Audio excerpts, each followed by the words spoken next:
안녕하세요, 한나입니다. 이번 영상에서는 아이폰을 어둡게, 기본 설정보다 더 어둡게 볼 수 있는 환경을 만들어서 눈의 피로도를 최대한 줄이는 방법을 알아보겠습니다.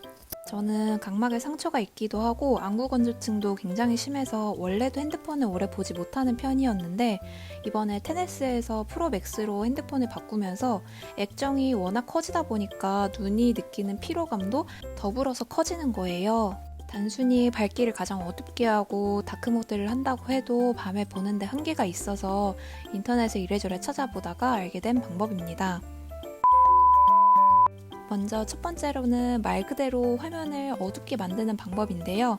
설정에 들어가서 손쉬운 사용에 들어가면 여기에 디스플레이 및 텍스트 크기라는 항목이 있습니다. 여기에 들어가면 여러 가지 기능들이 있는데 여기에 화이트 포인트 줄이기라는 기능이 있어요.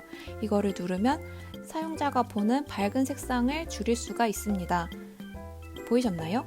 이게 촬영하면서 기본적으로 노출을 조정을 해줘서 방금은 좀 티가 안 났는데 이렇게 100까지 올리는 경우서부터 0에 가깝게 내리는 정도까지 조금 더 이 밝기 조정이 되는 모습을 지금 보실 수가 있으실 거예요. 이것도 사용자가 보는 디스플레이 환경만 조정을 하는 거여서 오른쪽에 제가 녹화 중인 화면에는 적용되지 않는 사항입니다. 저는 이 화이트 포인트 세팅값 자체는 많이 올려놓은 상태에서 제어 센터의 밝기를 조정해서 사용하고 있는 편이고 만약에 너무 밝은 데서 사용을 해야 되면 이 설정은 끄기만 하면 되거든요. 그래서 평소에는 켜놓고 있다가 만약에 낮에 밖에 나간다고 하면은 그때는 끄고 사용을 하고 있는 편입니다. 이 기능을 만약 껐다 킬 때마다 설정, 손쉬운 사용, 디스플레이 및 텍스트 크기 여기까지 들어와서 껐다 켜야 하면 굉장히 번거로운 작업인데 그러지 않아도 한 번에 이 기능을 껐다 킬 수 있는 방법이 있거든요. 이거는 손쉬운 사용의 다른 기능을 하나 더 보고 그 다음에 말씀드리겠습니다. 두 번째로는 지난 다른 영상에서도 얘기한 적 있는 색상 필터입니다. 그때는 아이폰 디스플레이에 이 누런 느낌을 어떻게 빼느냐 때문에 이 색상 필터에 들어왔었는데요. 그래서 색상 색조에서 이제 색조를 굉장히 올리거나 내리거나 하는 방법에서 본인이 원하는 디스플레이의 색감을 맞출 수 있다고 말씀드리면서 저는 흑백 모드를 많이 사용한다고 언급을 드렸었거든요. 이게 앞서 봤던 화이트 포인트 줄이기와는 또 다른 느낌인데 전체적으로 디스플레이를 흑백으로 바꾸면서 어두운 것은 더 어두워지고 색감이 전체적으로 굉장히 단조로워지면서 눈에서 느낄 만한 쨍한 컬러도 화이트 말고는 이제 없어져서 피로감 자체도 많이 줄어드는 편입니다. 물론 단점으로는 보다시피 색감을 알 수가 없어서 사진을 봐야 한다든가 인스타를 한다든가 할 때는 사용하기에 약간 애매한 기능이긴 합니다.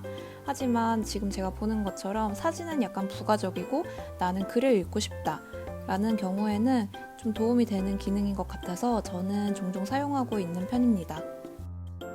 그리고 세 번째로는 이제 예전부터 지원하고 있는 읽기 도구에 대한 기능인데 옆에 한한이라고 써있는 부분에 눌러주면 읽기 도구 보기라는 기능이 있거든요. 이걸 눌러주면 화면을 간략화해서 텍스트와 콘텐츠 위주로 화면을 볼 수 있게 되는데 지금은 사실 별 차이가 좀 없어 보이는데 이 상태에서 다크 모드를 하게 되면 전체적인 배경화면이 바로 색감해져가지고 텍스트에만 집중을 할 수 있게 됩니다. 근데 이 읽기 모드는 지금 보는 것처럼 지원을 하는 페이지도 있고 안 되는 페이지도 있다는 단점이 있기는 해요. 지원이 안 되는 환경이면은 사실 어쩔 수 없는데 여기처럼 지원이 된다면 눈이 훨씬 더 편안하게 오랫동안 웹서핑을 할 수 있어서 밤에는 이거를 하게 되면 저 같은 경우는 진짜 삶의 질이 좀 올라가는 거예요. 자기 전에 저도 카톡도 하고 인스타도 하고 그러긴 하는데 또 미국 주식을 제가 하다 보니까 미국 시장이 밤에 열리면서 그때서야 나오는 뉴스들이 있는데 그런 기사들을 볼 때 이 읽기 모드를 하게 되면은 확실히 눈이 덜 피로하다 보니까 내용에 대한 집중도 더 잘 되고 만약에 읽어보다가 더 궁금한 게 있어서 찾아보거나 하는 그런 좀 연속적인 활동을 좀 더 열심히 잘 할 수 있게 되더라고요. 그래서 저는 아주 만족스럽게 사용하는 기능이기도 합니다. 지금까지 화면을 더 어둡게 보는 방법에 대해서 세 가지 기능을 알아봤고요. 그리고 맨 처음에 제가 화이트 포인트 줄이기 기능을 설명하면서 지금 보는 것처럼 하나하나 설정에 들어와서 세팅을 하지 않고도 한 번에 이 기능을 껐다 켰다 할 수 있는 방법이 있다고 말씀드렸어요. 그 기능은 바로 손쉬운 사용 단축키입니다. 저는 지금 화이트 포인트 줄이기를 설정을 해놓았고, 이 기능은 손쉬운 사용에서 터치, 그 중에서도 가장 밑에 있는 뒷면 탭으로 연결됩니다. 저는 3중 탭에는 이제 QR 체크인을 편하게 하고 싶어서 카카오 QR 체크인을 넣었고, 2중 탭을 예전에는 화면 캡처를 썼다가 지금은 이 화이트 포인트 때문에 손쉬운 사용 단축키로 바꿔놓은 상황입니다.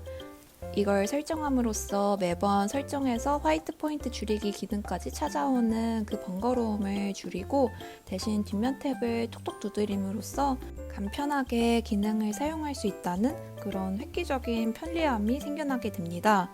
이게 화면으로 보시는 것처럼 뒷면을 톡톡 두드리는 것만으로 화이트 포인트 줄이기 기능을 켰다가 다시 꺼지는 것까지 편하게 세팅할 수 있는 거를 보실 수 있으실 거예요. 이게 카메라 노출 조절이 자동으로 되면서 빛 감소가 좀 잘 잡히지 않는 것 같아서 지금 폰을 뒤집어서 해본 거거든요. 근데 이렇게 기능이 켜졌다가 꺼졌다가, 그때마다 지금 테이블에 비치는 빛이 얼마나 반사가 되는지 좀 보이실 거예요. 이 정도로 화이트 포인트 줄이기에 대한 기능이 굉장히 강력하기 때문에 저는 이 기능은 정말 추천드립니다. 여기까지 누워서 어떻게든 핸드폰을 오래 보고 싶어서 제가 찾아본 아이폰의 기능들을 살펴봤고요. 저는 이 기능들을 쓰면서 밤에는 핸드폰을 더 오래 할 수 있게 돼서 장점으로는 제가 원하는 만큼 편안하게 핸드폰을 할 수 있다는 거, 하지만 잠을 더 늦게 자면서 이것 때문에 다음날 더 늦게 일어나고 피곤하고 그런 단점들은 좀 있더라고요. 적당히 조절해서 쓰면 참 좋은 기능이라고 저는 생각합니다. 혹시 궁금하신 사항 있으시면 댓글 남겨주시면 제가 답변해 드릴 거고요. 오늘도 긴 영상 시청해 주셔서 감사합니다.